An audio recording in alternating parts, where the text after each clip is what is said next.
A few more moments. Okay, we are recording and live streaming. We have 1, 2, 3, 4, 5 board members on the call at the moment. We'll give them a couple minutes here and then we'll get started. Brian, are you chairing this meeting? Yes. Dave, are you here? Yeah, Brandy, I'm here. I'm just not on video. Okay. Dave's not feeling well, so I'm doing the heavy lifting for him tonight. I hope he feels better soon. As we all do, I'm sure.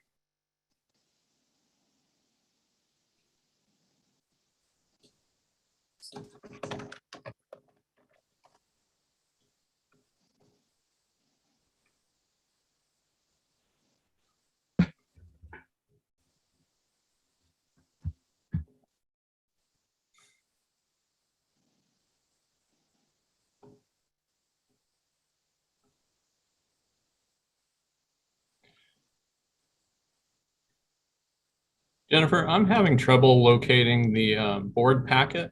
When did you send that? Yesterday. Yesterday. What time, do you know? About 6. Joys of email search not working.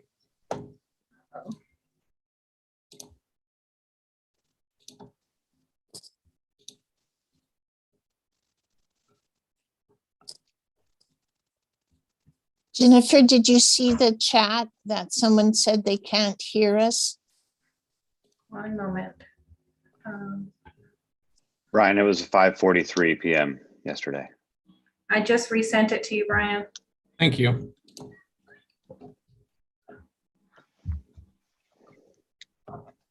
They can't hear us? I'm not sure. I've got it running live. The interpreter, it's David is not hearing it. Oh.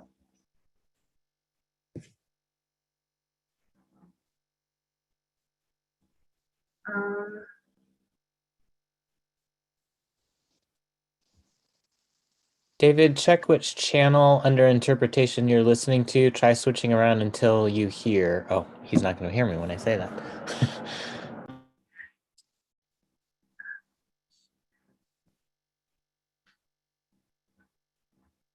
I think it might be something on his end. I'm not sure. I don't see anything that says that it would be off.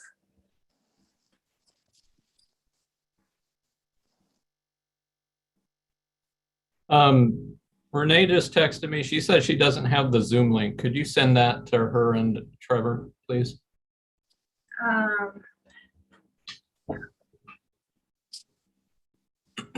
Thank you.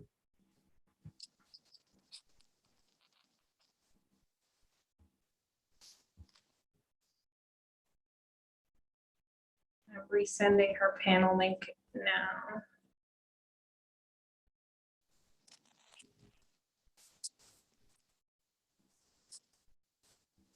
And Trevor as well? Yeah, go ahead and do that if you would, please. Okay, I'm gonna go ahead and copy it.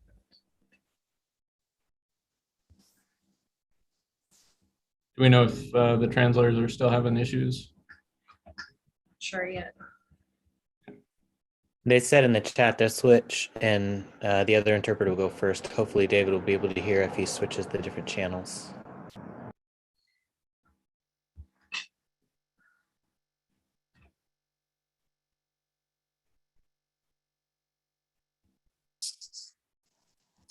Can someone message him that?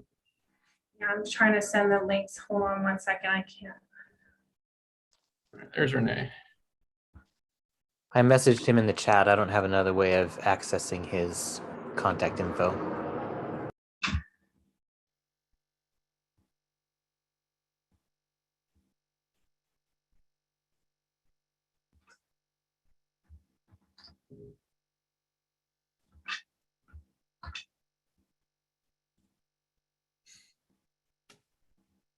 Okay, I sent the links both to Renee and Trevor again, so Renee's on. Okay.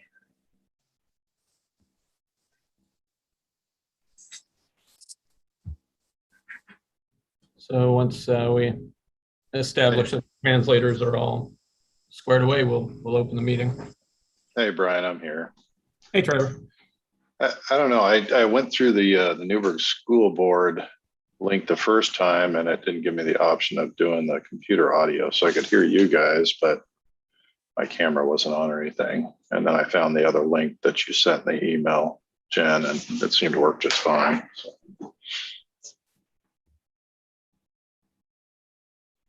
Joys of technology. I think Nancy's going to start with translation while David is trying to figure out his stuff.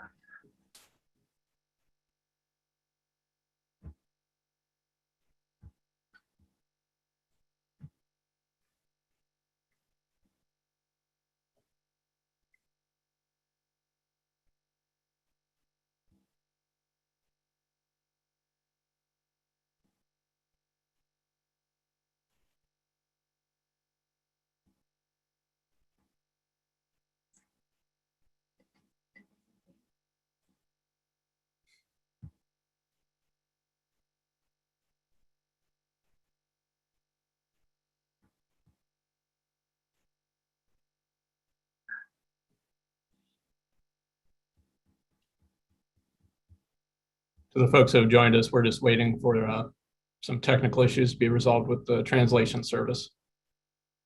We will get started here shortly. I believe Jen said they're ready to go. Are Nancy, they ready to go?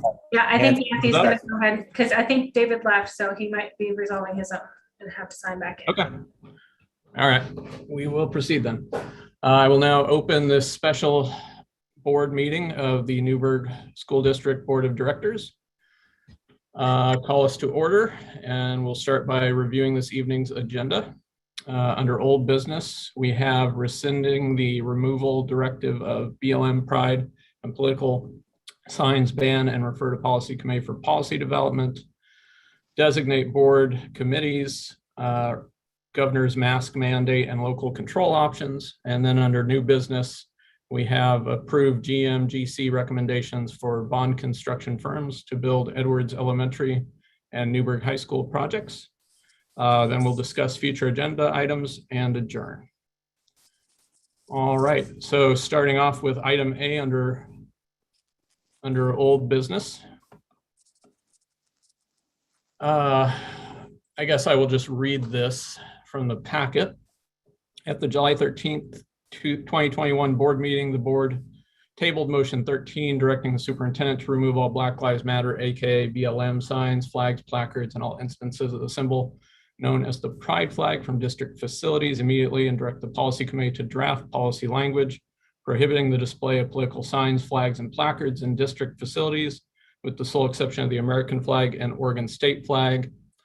At the August 10th, 2021 board meeting, the board continued discussion of motion 13 and amended the original motion to direct the superintendent to remove all Black Lives Matter, aka BLM signs, flags, placards, apparels, buttons, and all other modes of display in all instances of the symbol known as the pride flag from district facilities immediately, and direct the policy committee to draft policy language prohibiting the display of political signs, flags, apparel, buttons, and placards, and all other modes of display from district facilities, with the sole exception of the American flag and Oregon state flag, with exemptions as it sees proper.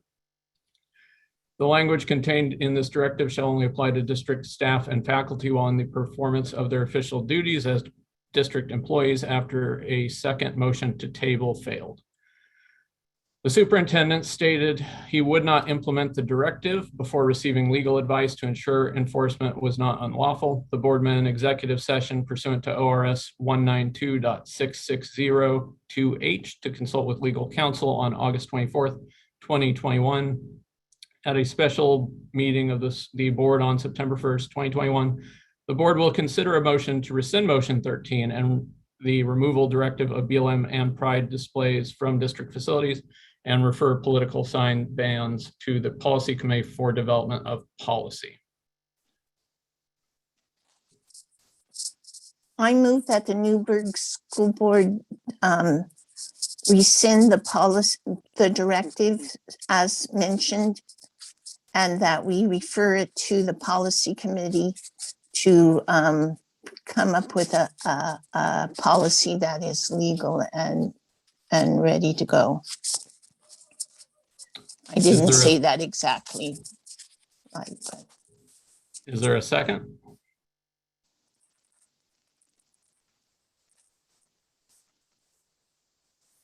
I will second. The motion has been seconded. Is there any discussion?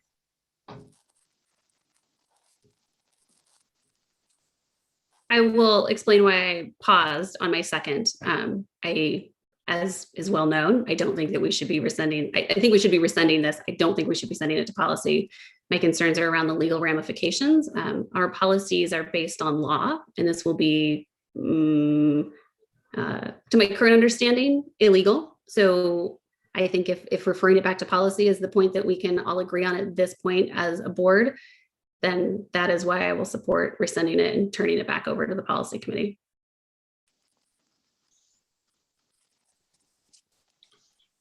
Is there any other discussion?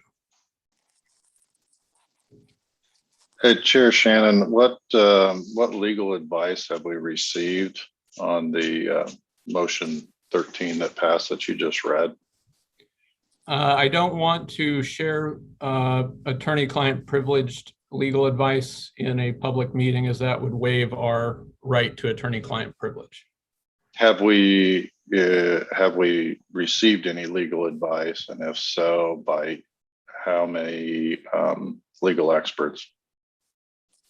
I believe we have received advice from 2 different legal experts. And remind me, that is what happened at the executive session, which we were all a part of, right? Where we received this information, or did we receive new information that I'm not aware of? We received information at the executive session. I believe everyone also received new information from the board retained attorney via email. You should have received that. I'll move that we table this. Is there a second to the motion to table?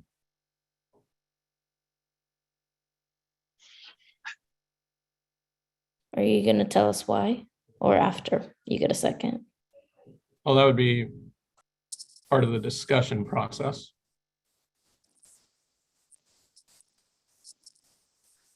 So if you need a second to discuss why you want to table this, Yes. Director Shannon? Okay, I'll second it. I'd like to hear the discussion. Sure.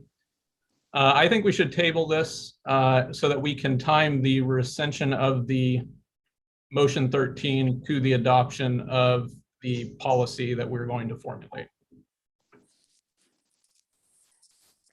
Is there any other discussion?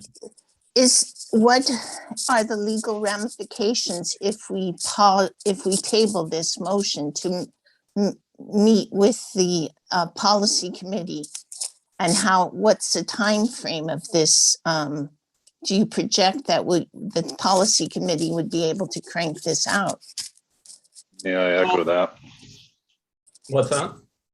I have the same question as Director Piros.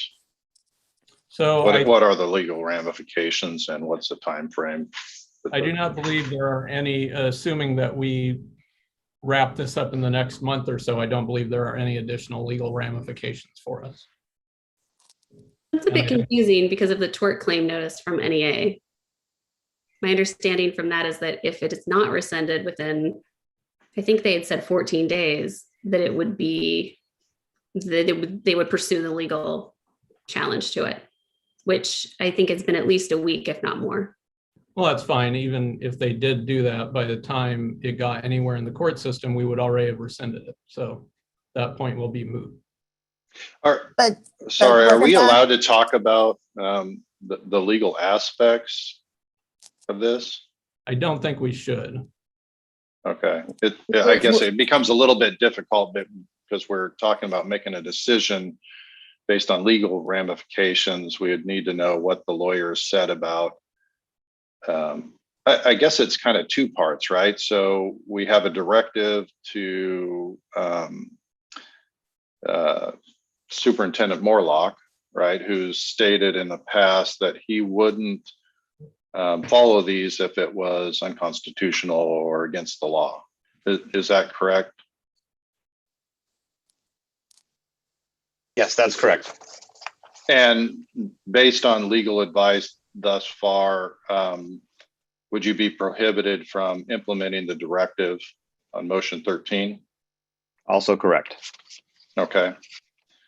So if that wasn't done, which he says that he won't do, then are we in legal jeopardy given that there would be no loss or infraction against civil rights? Who are you directing that question to, Director DeHart? I guess anybody that can answer. Is there another part other than the directive that we'd be in violation of given the tort claim? Well, the tort claim does give you 14 days. The tort claim is public record, and so it's people have seen it, of course. So I think that might be the one piece that could get you into some legal trouble, because they in their document they need to hear back from the district within 14 days of the letter. And your intent to rescind and comply with state rules and laws. And so I think that might be one of the parts that's challenging for you. Well, I think we can communicate that we do intend to rescind it. And we're simply tabling that until we have moved forward with the policy language. Can I ask you just, Brian, really honestly, I mean, if you have an intent to rescind it anyway, it's not something that can be legally enforced at this point. Why are you trying to hang on to not rescinding it tonight? Well, I disagree that I think it can legally be enforced.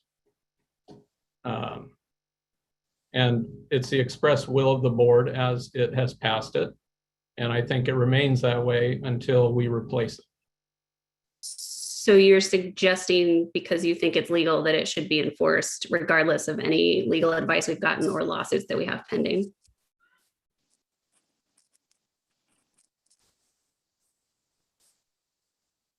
I think that the motion is enforceable if certain parties wanted to enforce it. I disagree. I think it would be breaking the law. It would absolutely law? be breaking the law. And we've heard this. And we've heard this from multiple sources, and we have multiple lawsuits waiting to happen. And if your reasoning of we're going to rescind it anyway is true, then why don't we rescind it and turn it back to the policy committee, which was the original motion, which is what we should be voting on? Well, what we're voting on right now is the motion to table. So based on the email from Tyler Smith, the newly retained legal counsel for the board, he sent an email. It looks like he looked at the motion 13 that was passed and made recommendations on how it could be reworded. Is that correct? He did provide us language for a policy that he believes would pass constitutional muster. So why don't we just remove and replace with that, given I that have he's the not lawyer yet and legal seen it. advice? It's I also think it was sent out to the problematic. whole board. Correct, but I Can I- have not yet seen it. I have a full-time job, which I don't have all the time to check this school board email, as this is a volunteer position. And there have been many emails that have come regarding many topics. So no, I have not seen what his suggested language is around what we want to adopt. So I would be comfortable sending it to the policy committee, but I would not be comfortable just replacing it. I would also not be comfortable replacing it because one attorney who's not a school or education attorney said it's constitutional, but that doesn't mean that it complies with Newberg policies. It doesn't mean that it complies with Oregon state laws or the Oregon State Constitution. Those things are all very problematic because those are part of the oath of office that we took as elected officials. Jennifer, Dave is saying he got kicked out of the meeting. If you could please work with him to let him back in. Dave Brown? Yeah. I don't have any way to kick him out of the meeting. It would be something to do with his connection. So Okay. I'll try.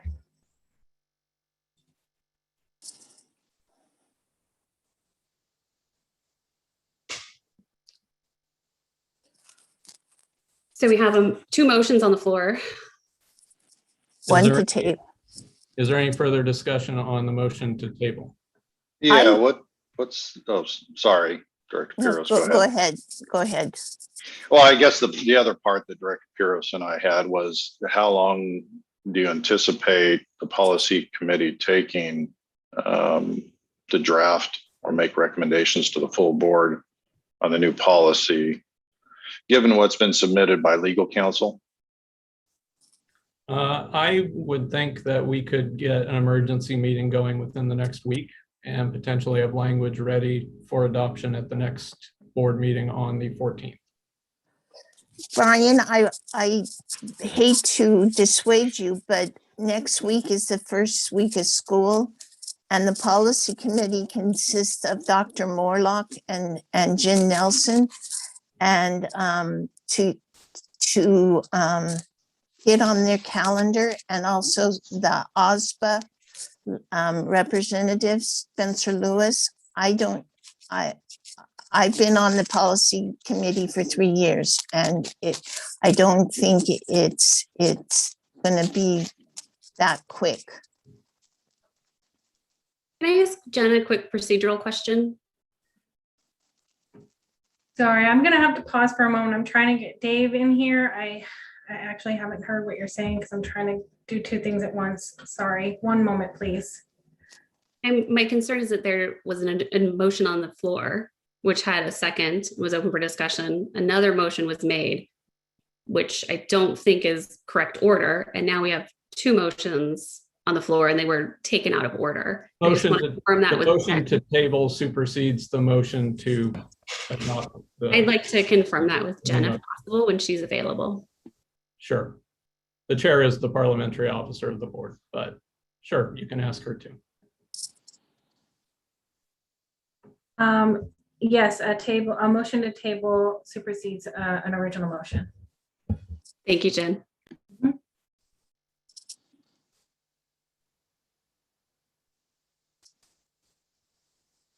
So Director Piros, back to your question. We have two of those individuals here, Dr. Morlock and Jen. Do you want to ask that question to them on what their schedule looks like, if they have it available?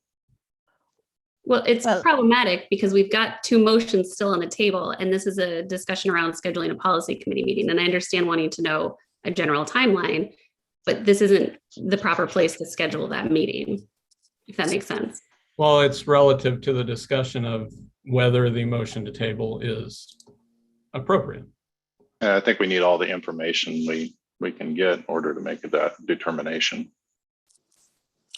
Wouldn't you need the information from the OSBA person as well, who is not on this call?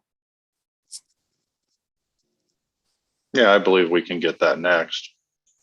If we have a limiting factor on the two resources that are here, then I think we can, we can work around that. But again, next week is the first week of school. And to put this at the, I know you might not have been in school for a while, but I've been at the front gates in school, and it's extremely busy, and especially this first week with since 2020, I don't feel it's right to ask Dr. Morlock or Jen. It is also a holiday weekend, just FYI. When do you feel it would be acceptable to ask them, Rebecca? Well, I would say we don't table it, we rescind it, and then we arrange with Dr. Morlock, or Dr. Morlock's secretary to set up an appointment. And they do it very quickly, but I just don't think we can get it. We should ask for next week. I think we need to give them also time to get the school business in order. Sorry to interrupt. Is Dave back in the Zoom meeting? He is not. I cannot. He wants me to let him in, but he's not even on. I sent him his link several times. I don't know how to get him to get in because I don't have any control over bringing someone into the meeting. They have to sign in themselves. Trevor, I'm trying to do some tech support via email as well. So as far as just to move this along a little bit, oh, there's Dave, there he is. To move this along for that, I think we will figure out a way to schedule things. If the board's desire is to get this on the 14th, we'll try to do our best to meet that timeline. I think it is tight. I do appreciate what Rebecca is saying. It is the first week of school after a holiday weekend, and the packet needs to be done by Thursday. So we'll do the best we can to try to schedule something. It does need to be reviewed, however, because there are some things that we need to make sure that we're being very clear about, and more narrow than broad. If not, we'll be in, again, some issues with constitutional things, both US and state. So we can work on scheduling something. I think that to move your thing along. All right. But again, the September meeting would only be the first read. Policies we present one read and then agree the next meeting. So it wouldn't be until September 28th. Our policies do allow us to pass on the first read if the board considers it urgent.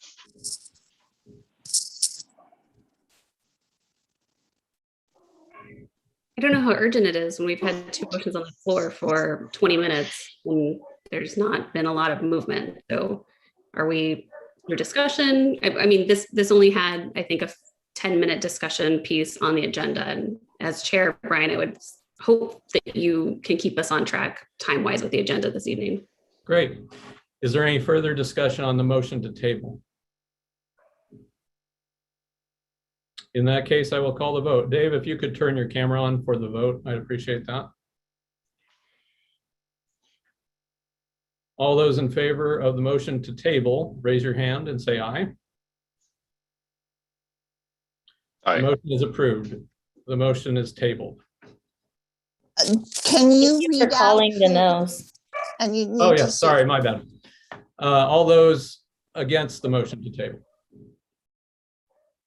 And the no's are Pyro, Spinner, and Pena. And who were the yeses? Shannon, Brown, Powell, and DeHart. All right, item B on our agenda is the committee assignments. The board chair has given his committee assignments, so I'll just read through those. Policy committee is directors Rebecca Pyros, Trevor DeHart, and Brian Shannon. Facilities property committee is directors Dave Brown, Trevor DeHart, and Brandy Penner. Personnel committee is director Dave Brown, Inez Pena, and Renee Powell. And the ad hoc equity committee are directors Shannon, DeHart, and Powell. And there's no need for a motion on that one. I reviewed our policies and there's no need to take any action on those. But can we have some discussion on those? Sure. Yes. I would like to know, first of all, why the ad hoc committee, what is your plan for the committee and what do you hope to accomplish with it? And why you don't have someone from the previous committee on it as continuity? I don't believe it's appropriate for members to question the committee assignments. Why not? That's never been done before. Yeah, Yes, it Yes, has. it has. yes, it has. It is entirely the chair's prerogative to assign committees. You're right. And Dave, I'd like to know your prerogative on assigning those committees when it's clear that directors Pyros, Pena, and I each have one, and the other four have multiple. I'd just like to know that reasoning. And I'd also like to know the reasoning behind why they changed between the two meetings. Well, actually, everyone has at least two because we're all in the budget committee. Dave is the one who and- assigned him, Brian. I'd like to hear from him if possible. Thank you. Yeah, I'll tell you why, because as we moved away from the last 2 years, it was almost identical to that. And you were the board chair and you made that decision. And so now it's bringing some more balance back to the committees. And these would have been announced July 13th had we not been interrupted quite so much by, you could probably guess. And so those are the committees, and they bring a balance that wasn't there the first 2 years. And as far as the ad hoc committee, there hasn't been any time to discuss where that will go. There hasn't been time to put that together. Hopefully in September, that will be a good discussion to see where that meeting or that committee will go to. So maybe I have a question, sorry. fire. So what do we tell the current ad hoc committee members that are not board members?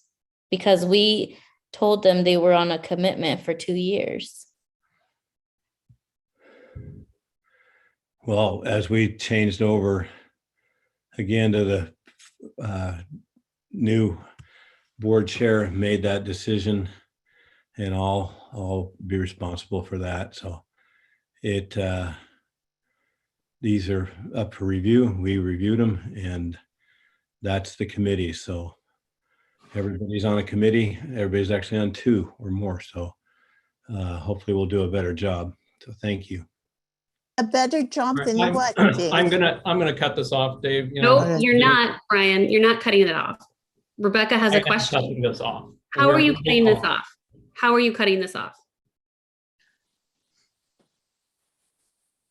We should be able to question what the chairman has said. That you And are I- free to send the chairman an email and ask him his reasoning. This is not needed for a business meeting of the The school. chairman's not replying to any emails by board members. So I move Rebecca has that a we question. proceed. This is I the move that we appropriate time to do proceed that. to the next agenda item. Do I have a second?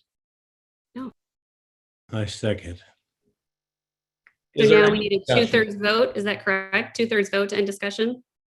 No, it's a simple majority to end discussion under our But policy. according to who? Because I feel like Robert's rules is 2/3 because you've told me that in the past. I have never said that. Under our policies, it's a simple majority. Okay. I would love to know what policy that is. I will send it to you. All those in favor of moving on to the next agenda item, please raise your hand and vote aye. Aye. All those opposed, the yeses are Shannon, DeHart, Powell, and Brown. The noes are Penner, Pyros, and Pena. Next agenda item. The governor's mask mandate and local control options. And I will turn it over to Dr. Brown. Thank you. I'm going to share my screen. I have a short slide deck to provide some additional information.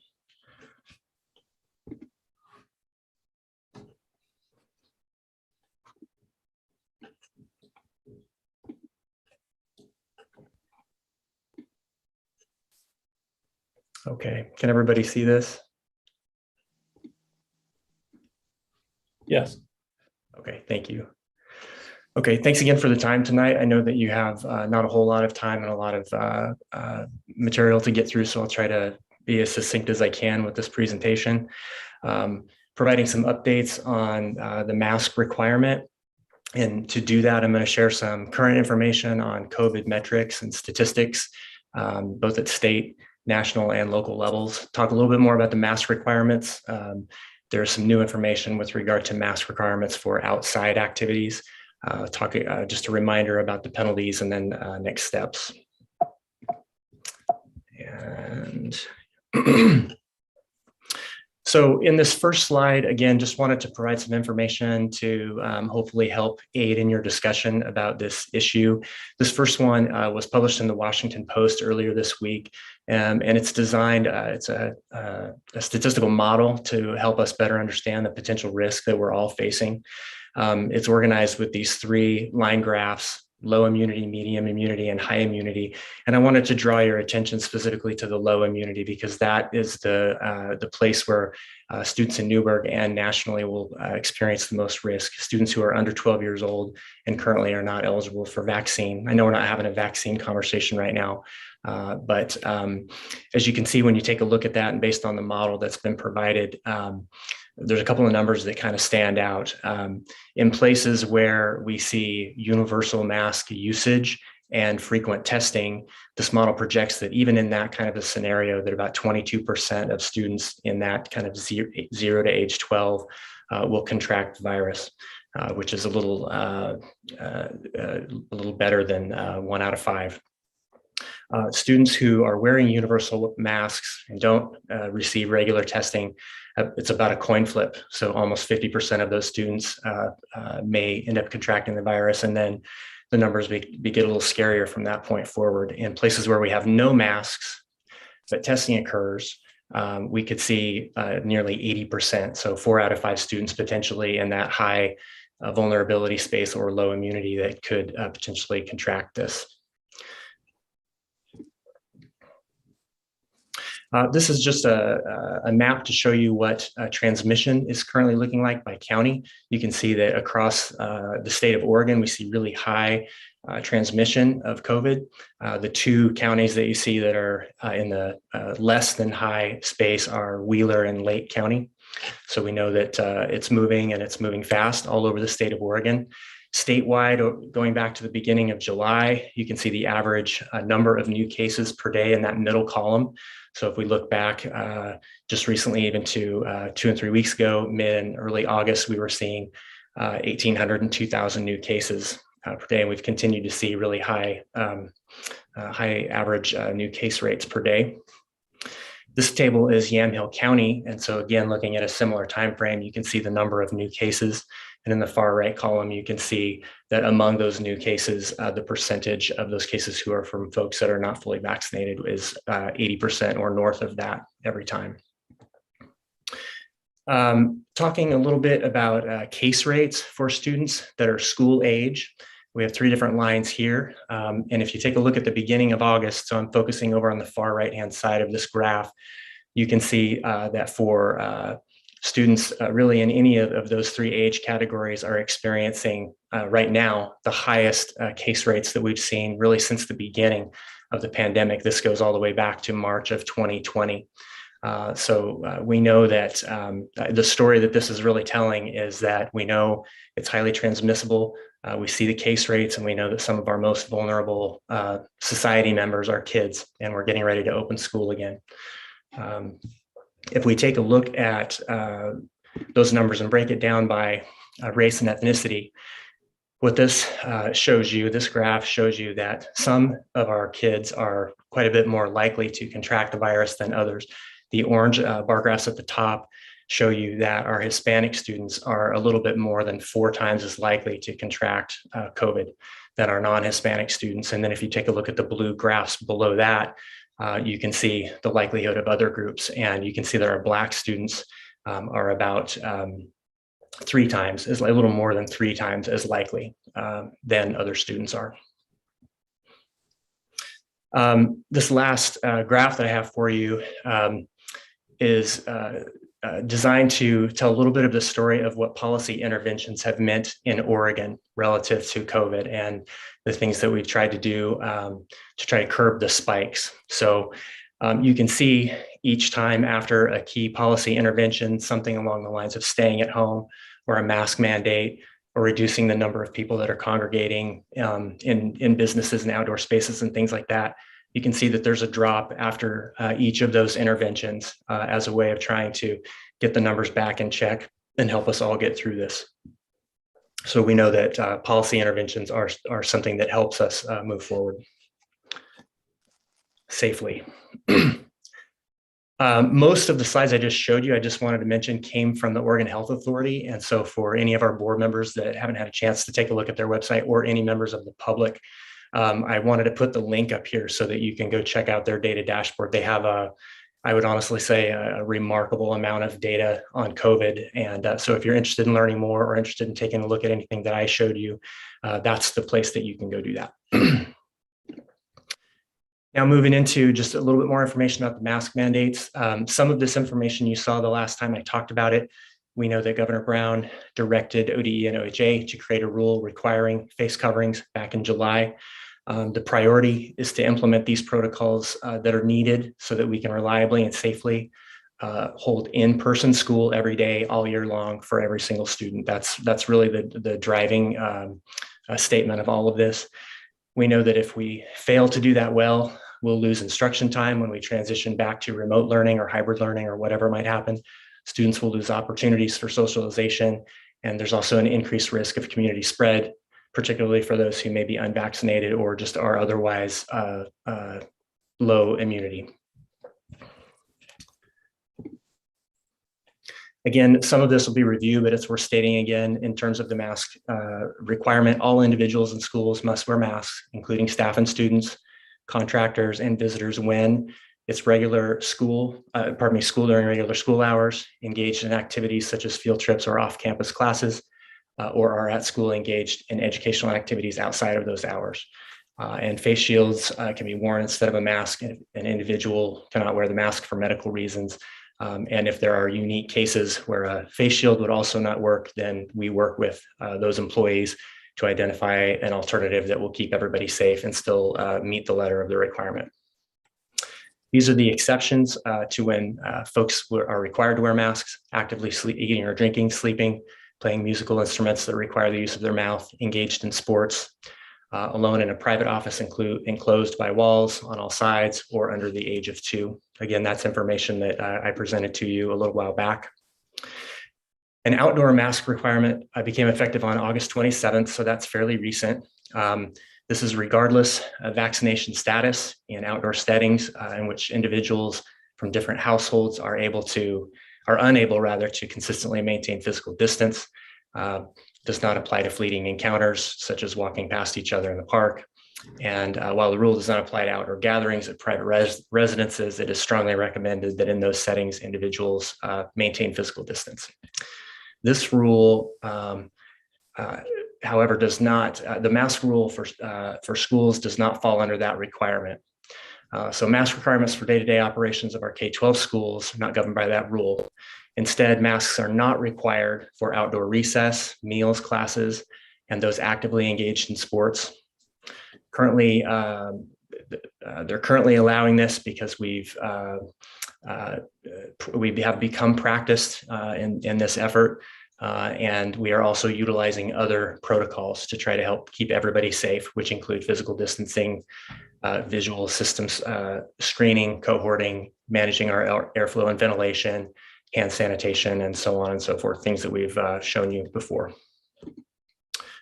For outside public events and other gatherings of the general public, masks are required for spectators, staff, or officials at sporting events, performances, ceremonies, and other outdoor events. And so that would include players, coaches, and sideline officials, of course, unless players are on the field playing.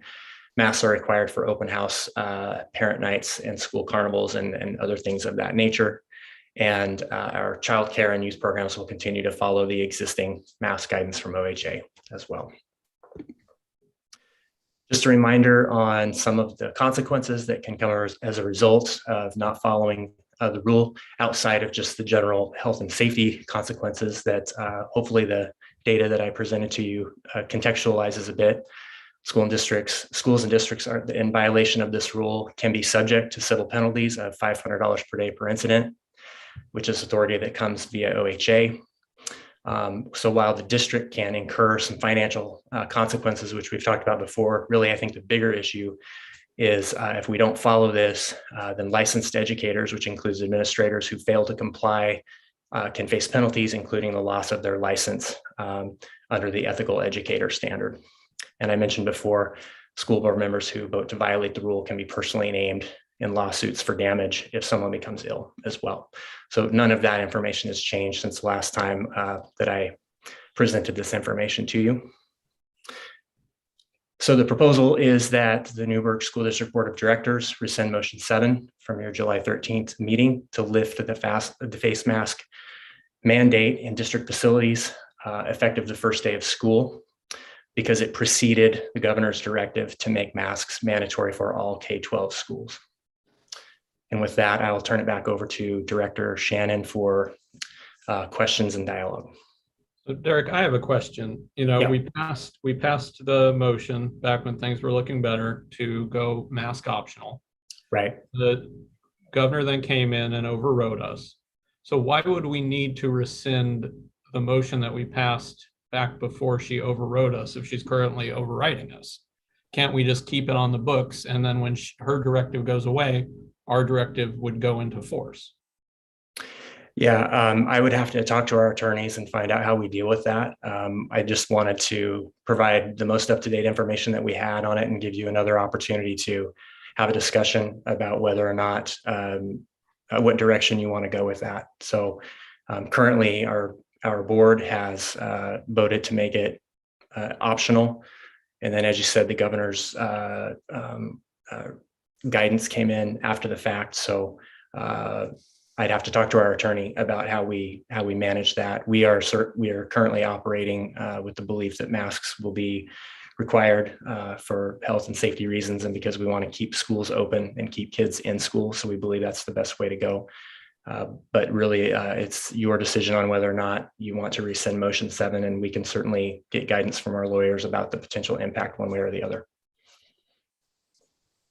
I did have one more question on that first slide with the Washington Post graphic. Could you bring that up? Yeah.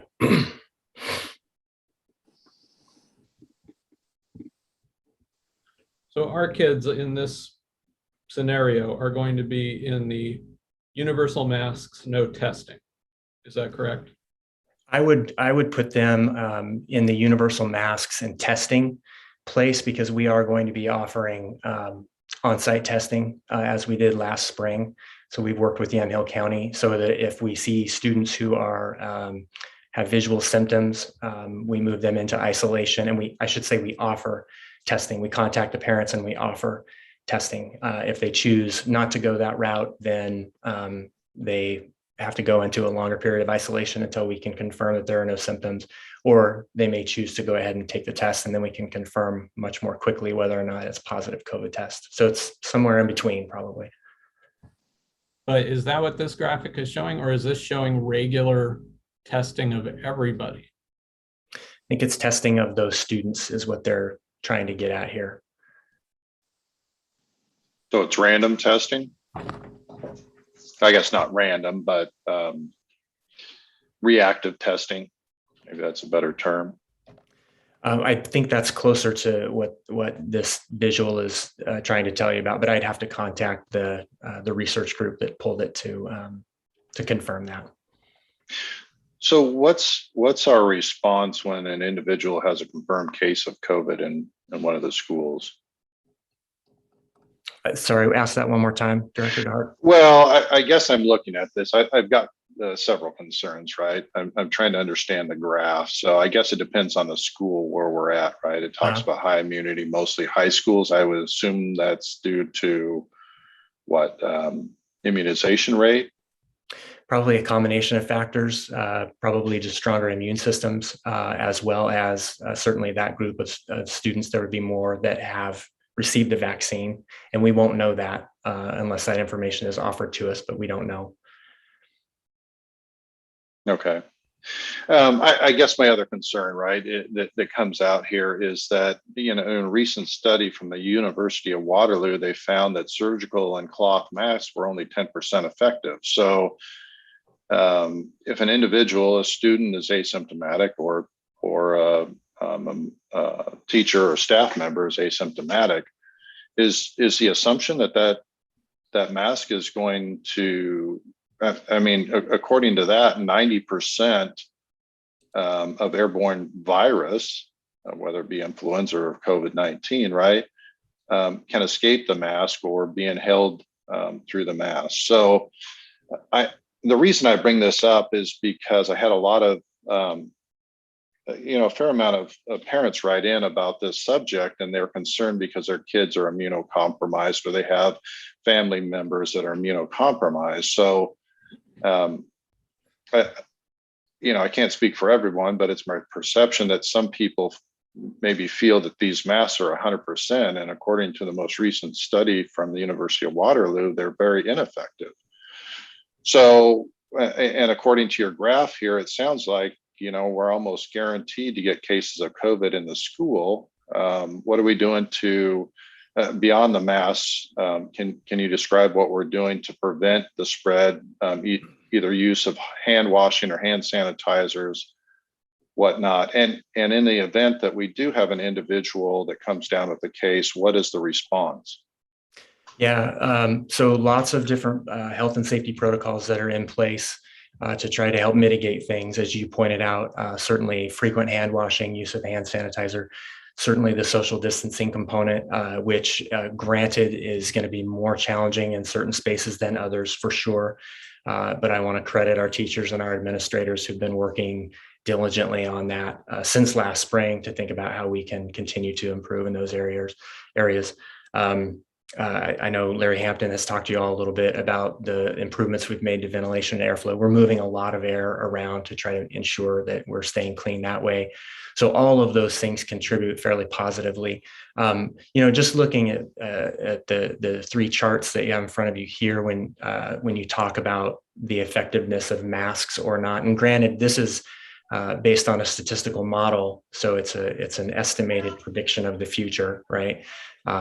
But when I look at if I group the 4 lines into 2 different groups, so a set of 2 for each one, I see a pretty significant difference in masks versus no masks. So sort of putting the testing component aside, if you look at that far left group, the low immunity, masks or no masks, the difference there can be 80 to 50%. So that's a pretty significant number in my mind. I've certainly seen some research that supports that masks are helping us mitigate the potential transmission of the virus. I haven't read the Waterloo report that you mentioned, and I'll certainly look that up tomorrow and give that a read as well, and try to be informed by their findings as well. So try to shorten my response here a little bit. Lots of different things to mitigate. You asked also about what do we do if we have confirmed cases. If we have confirmed cases, then students move into quarantine. And we have methods for making sure that they continue to access their learning and access content while we're going through it. We also do some contact tracing to find out what other students may have and staff might have been in contact with that person over a period of time, so that we can find out if they are at potential risk and do testing there as well. So we learned a lot last spring as we went through this, as kids came back in for the hybrid model. And a lot of those protocols were very effective for us, and we'll continue to do them now as we come back to full in person. Derek, so if I understand you correctly, you're saying that we will do testing of students who show symptoms. You're not saying that we will do random testing of a certain segment of students every week. Right. For students that show symptoms, we'll offer testing is probably the right way to think about that, because we'll contact the parents. And if the parents want us to go ahead and do that, then we'll do it. But if they don't, then we won't. So I just looked up the study that this graphic is based on, and that testing group is assuming random testing of students every week. So the group that our students are going to be in is in the line that has us have half of the school infected in 107 days. Is that correct? Yes. Okay. So the truth is there isn't a safe way to open schools right now without infecting half of our students in the next few months. Well, I think there's a lot we can do to mitigate risk. And certainly masks is one of those things, along with all of the other protocols. But I think what this particular model is trying to tell us is that without masks, we put ourselves at considerably greater risk, or I should say we put students who are more vulnerable at significantly greater risk.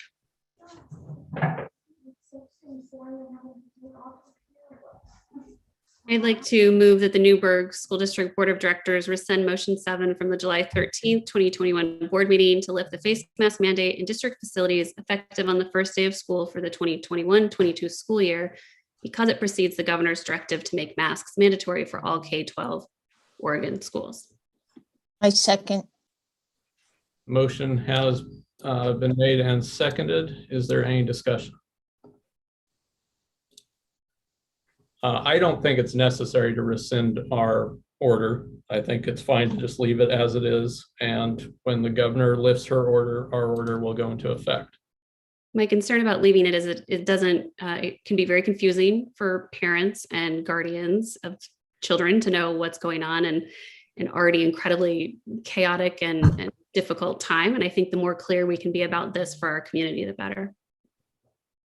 And I would say I would like to bring it back to the board when the governor's mandate ends to gauge what the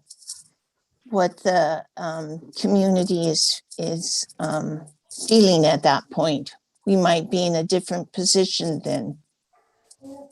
Derek, could I ask you to stop sharing your screen, please? Yes. Thank you. Hey, Derek, I got a question for you. Yeah. Thanks for the presentation, by the way. When you look at going back, that's what everybody, wants when we get back in school. Has there been any discussion at all about temperature checks for all of our kids and our staff? I mean, it seems like, again, we kind of didn't want to do that last year, but why wouldn't that be an effective way now to keep these numbers down if they really are going to be that high? We have not talked about that as a possibility this year. Certainly something that we could get our school nurse involved in some conversations. I don't know that temperature checks alone would raise the likelihood of us catching more cases in time as compared to the visual screenings and other things that we're doing. But to answer your question directly, we haven't talked about the possibility of temperature checks at this point.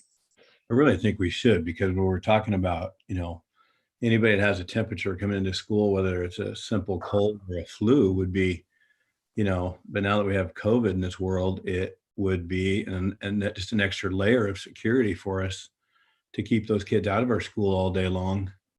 If they have like a 99.2 temperature, whatever, then they shouldn't be there. And staff too, because we know that people come to school sick. Kids do it all the time. Staff does it all the time. And that's just another, layer of security for us. I don't think it would be that. Sure, it's going to be a hassle. I mean, we've never had to do it before. But it seems like it would certainly be a good way to keep a lot of people home. And so Dave, I'm going to stop you there because we currently have a motion that we're debating as far as repealing the motion 7. So once we're done past that, if you wanted to make a motion about directing the superintendent to put together a system for temperature checks, then you could do that at that time. Is there any further discussion on the motion to rescind motion 7 from July 13th?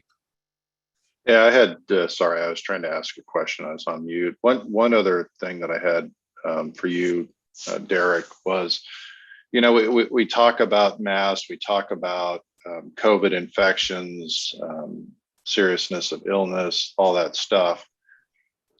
What I haven't seen displayed, and I've read a lot about, is the psychological, physiological, emotional impact that this has on, different children.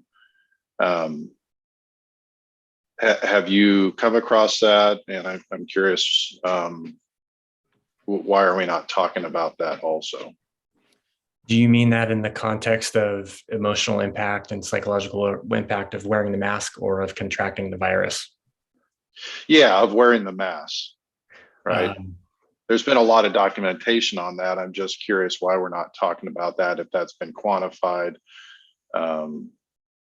So parents are, completely informed on what the risk benefits are and stuff like that, right? And for the younger kids, talking about developing speech and stuff like that, seeing mouth movements, body language, all the aspects of communication, besides verbal, right? Right. Yeah. I haven't read any peer-reviewed research on the psychological impacts on students of wearing the masks. So I'm happy to do some digging and try to find some evidence to help inform our thinking on that particular aspect. Okay. I can tell you from personal experience that getting COVID messes with your psychological way of being, because one, you're afraid of who you're going to give it to. Two, you're afraid of how it's going to impact your life currently. And three, what is it going to impact in the future for you? These are all things that, as someone who got COVID, I think about. I think just in summary, and I know you're in dialogue right now, and so I don't mean to interject this, but the bottom line is we have lots of evidence to suggest that masks help us mitigate the transmission and further spread of this disease. And what we want is to keep schools open. So if there's any ambiguity about whether or not people are wearing masks, it creates confusion and it increases the likelihood that we're going to see the spread, which increases the likelihood that we're going to have to close schools and do remote learning or hybrid or something along those lines. And we're really trying to keep schools open, keep kids in there in person, and keep them safe. And so, well, I guess one last question. So we talked about in individual cases, isolating them, doing contact tracing. What is the threshold by which a school would be closed? Or what would be the parameters under which a school would be closed after looking at the graphs? Yeah, I don't have a specific number in mind. A couple of years ago, we had a little bit of an outbreak of the flu, and the numbers got high enough that the county came in. And I think we talked about that at one of our last meetings. I think with this virus, people are watching it a lot closely. So I don't have a specific number in mind. I'd have to talk to our county partners and some other health authority folks to find out. But again, doing everything we can to try to mitigate it. I guess I didn't mention also that we do a lot of cleaning throughout the day and in the evenings with our custodial staff and other folks to try to mitigate spread. All right. Derek, Thanks, Derek. Based on the data that you showed that even if everyone wears the mask properly, half of the students are going to have it after 107 days. What would you say to the idea that we're deluding ourselves with the idea that we can control this with a piece of cloth on our students' faces, and that it's simply not safe to lock 30 students in a room for 8 hours a day with each other with this highly transmissible virus, and that you're actually giving people a false sense of security? Well, I believe that the mask actually does mitigate the risk. I haven't heard anybody say that wearing the masks completely removes any possibility of the disease, the virus being transmitted. So I don't think any one of these protocols or measures is enough. I think it takes all of it. I think it takes hand washing, social distancing, wearing a mask. I think it takes all of those things to really do our best to curb this thing and try to keep kids in school. But I don't personally believe that it's a false sense of security to be wearing a mask. I think the mask helps us reduce the spread of the virus. And just to be clear, our kids are going to be wearing masks no matter which way we vote on this motion, correct? It is the current state law that all K through 12 schools, students and staff wear masks. Thank you. Is there any further discussion? Yeah, I do. I wanted to say thank you to Derek for bringing this information. It's difficult, and seeing that graph and knowing I have 2 unvaccinated children because they're too young, and I will be sending them to school because I know that's what's better for them socially, emotionally, and academically after the last year.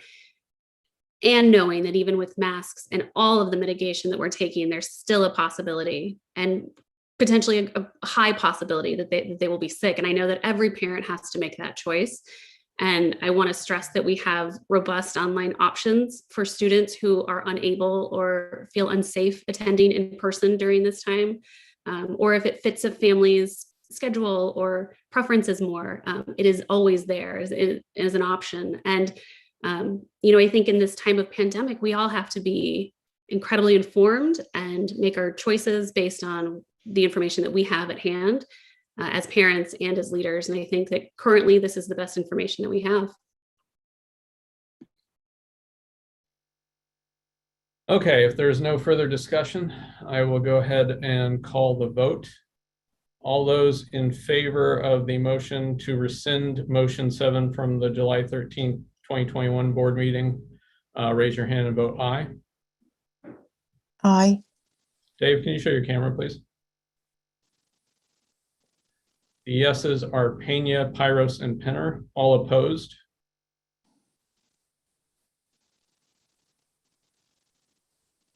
The noes are Shannon and Brown. All abstentions. The abstentions are Powell and DeHart. The motion fails. Wait, but 3 voted yes, 2 voted no, and 2 abstained. How does that fail? 4 votes are required to pass anything, Director Penner. I thought it was a majority. 4 So votes. majority of the board, 4 votes passing it. So we're totally unclear on the mask situation for our community and our parents. No. We're following state law in this district. As Dr. Brown said, masks are currently required in all of our facilities per the governor's order. There's no ambiguity there. All right, moving on. What's up? Just thanks for your time. Thanks, Derek. All right, moving on to new business. I will turn it over to our superintendent, or do you want Rick to speak? I'll just quickly introduce him. So we've got Rick Ranone here tonight. We are bringing forth our recommendations through our process. I'll let him explain the process. Rick Ranone is the senior there at Cornerstone Construction Management. So we're very happy to have him with us, and he's going to talk through the process that we came through to get to our CMGC. And I'm not seeing him. Oh, there he is. He's up on my left-hand corner. Sorry about that. You're Cornerstone. You're on the Cornerstone slot, Rick. So thanks to Rick for coming to talk to you tonight about the CMGC selection process and the recommendation we have for you. Go ahead, Rick. I think you're on mute. You're doing a Joe. So. Can you hear me now? Thank you.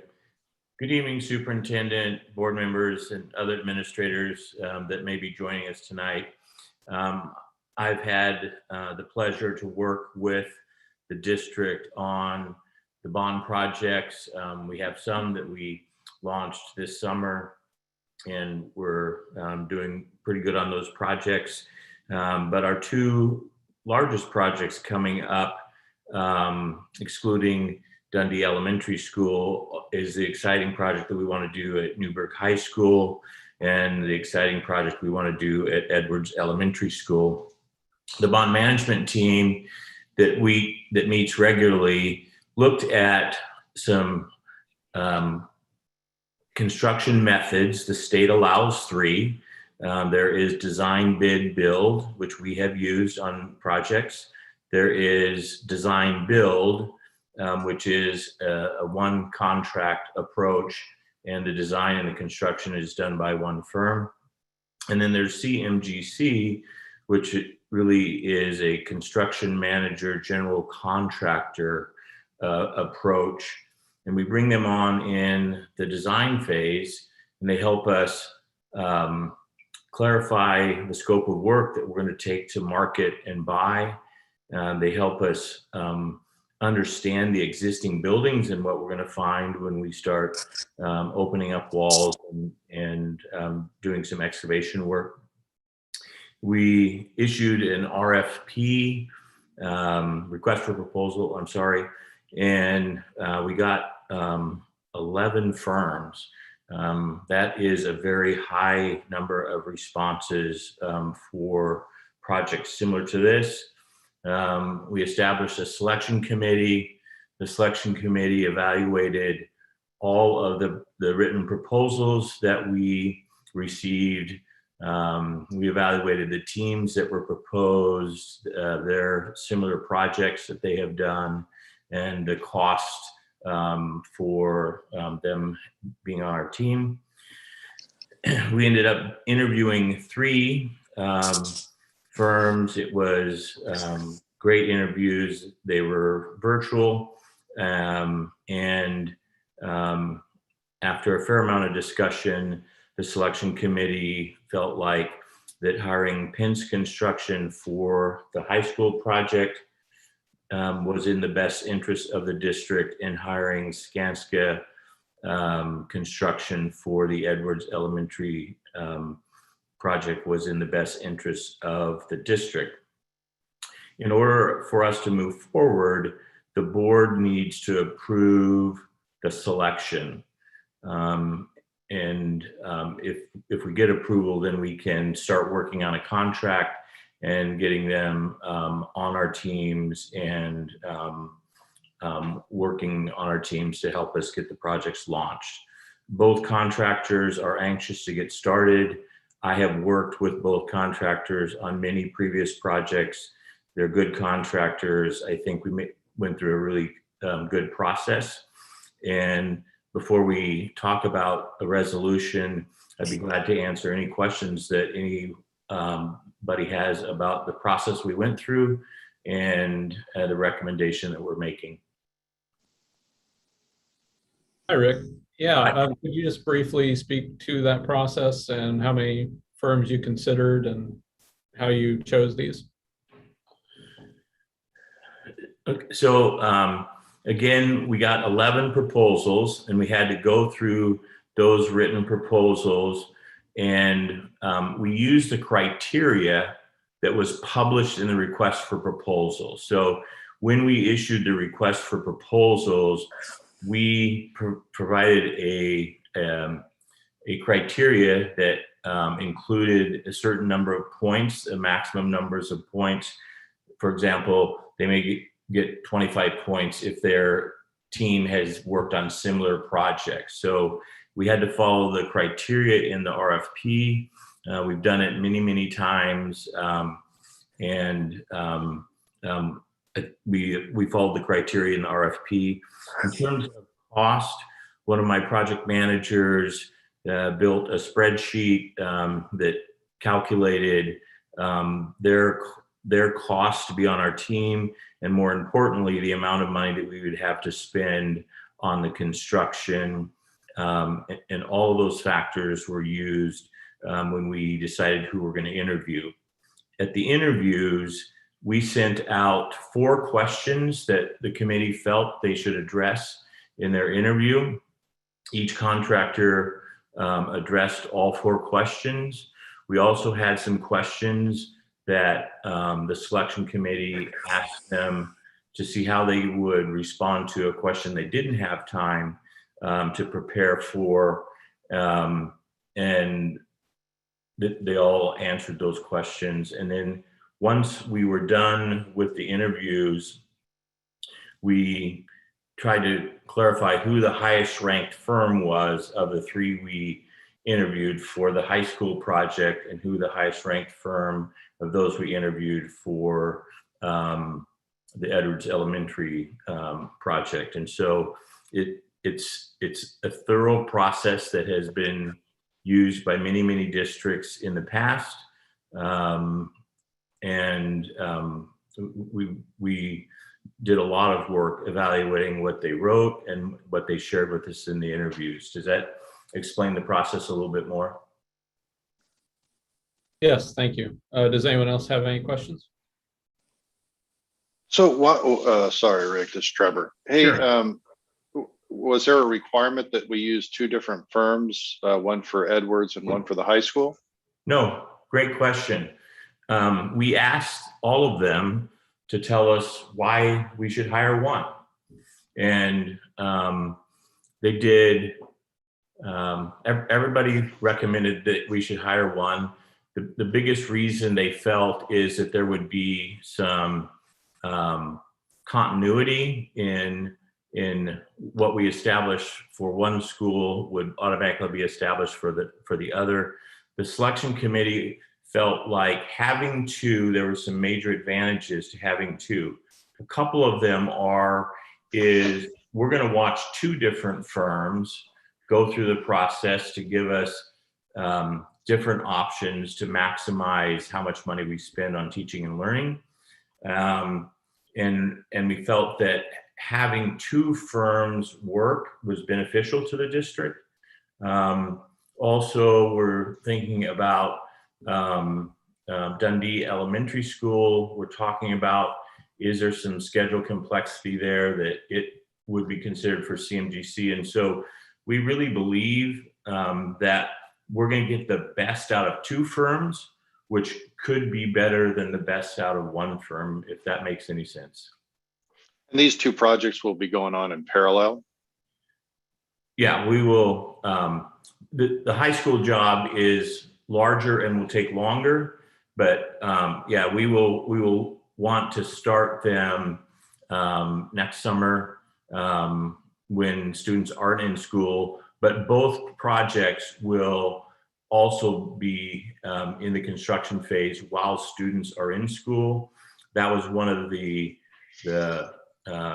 questions that we asked them is, how are you going to keep the students and staff safe while on one section of the building we're supporting teaching and learning, and another section of the building we're doing construction.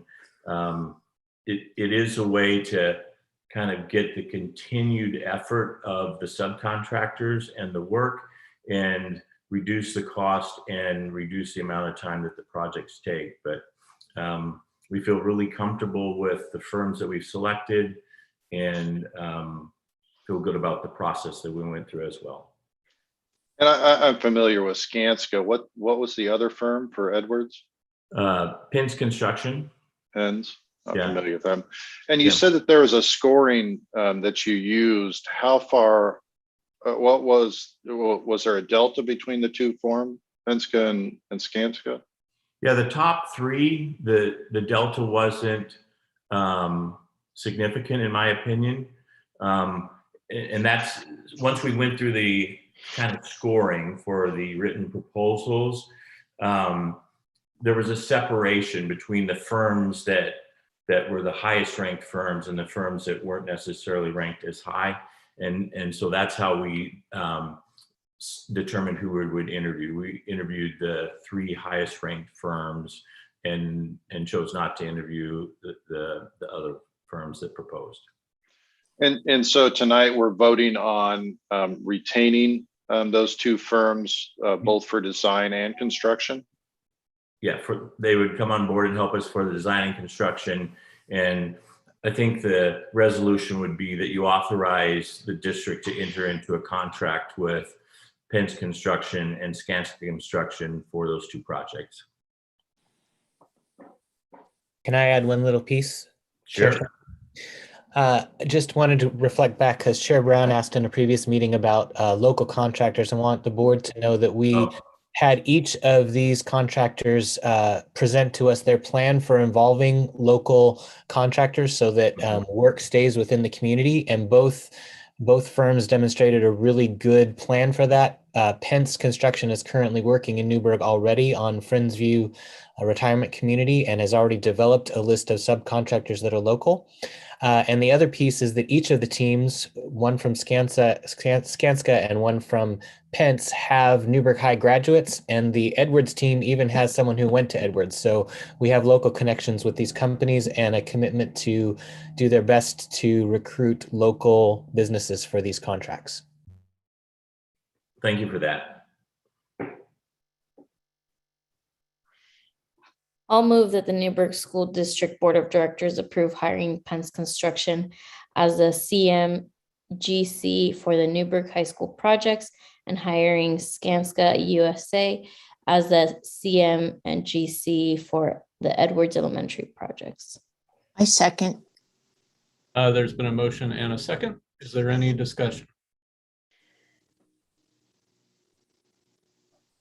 Okay. Hearing no discussion, I will go ahead and call the vote. All those in favor of the motion, raise your hand and say aye. Aye. Aye. Aye. The measure passes unanimously. Thank you very much, board. Thank you. All right, the final item on our agenda is to review future agendas. For the September 14th meeting, we'll have our consent agenda, followed by the annual report for the Student Investment Act. We will be presented with our 2023 academic calendar, a cell tower lease agreement, and our monthly financial report. And then for September 28th, we currently have it set aside to do a work session. I'm guessing Director Brown will hopefully be feeling better at the September 14th meeting to suggest a topic for that work session. The October 12th meeting, we currently have it set up to do the consent agenda, National Bullying Prevention Month, Migrant Summer School EL report, appoint student representatives to the board, appoint mentors to student reps, oaths of office for student reps, approve the 2023 academic calendars, the monthly financial report, and the enrollment report. And then the October 26th meeting is also set aside for a work session. Any discussion on those? I would like to know, I talked to Steve Kelly today and I asked him if we have him on the books for the September 28th board meeting, and I would like to recommend that that's something we work on. I will defer to the chair, the actual chair, not the acting chair, for that. Dave, Yeah, Rebecca, I've talked to Steve Kelly, but we haven't got officially set, but hopefully that'll be part of that evening. all right, anything anyone else wants to talk about before we adjourn? All right, I will call us adjourned then. Thank you, everybody. Thanks, everyone. Have a good night. You too.